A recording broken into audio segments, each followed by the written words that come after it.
Hey there! Welcome to our channel Dr. Hemoglobin. Today, we're diving into something that many of you have asked about: how to effectively build muscle.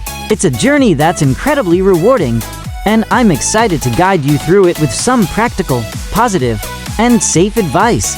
When we talk about building muscle, it's really about creating a stimulus for your body to adapt and grow stronger. This primarily comes down to a few key pillars: progressive overload, proper nutrition, and adequate rest. Let's start with progressive overload.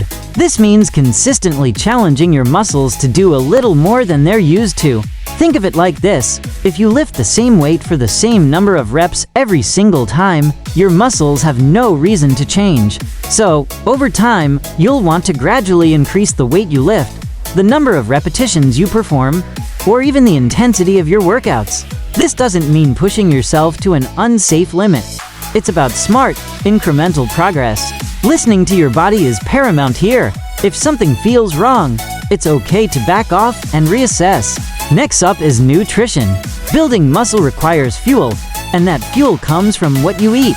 Protein is often highlighted, and for good reason, as it provides the building blocks for muscle tissue. Aim to include a good source of protein in each of your meals.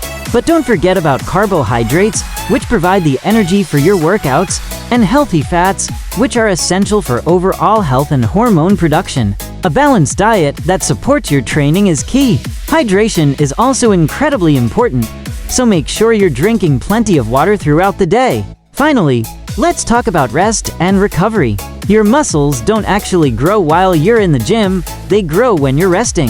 This is when your body repairs the microscopic tears in your muscle fibers caused by exercise, making them stronger and larger. Aim for 7 to 9 hours of quality sleep each night. Overtraining can actually hinder your progress and increase your risk of injury, so it's vital to incorporate rest days into your training schedule. Allow your body the time it needs to recover and rebuild.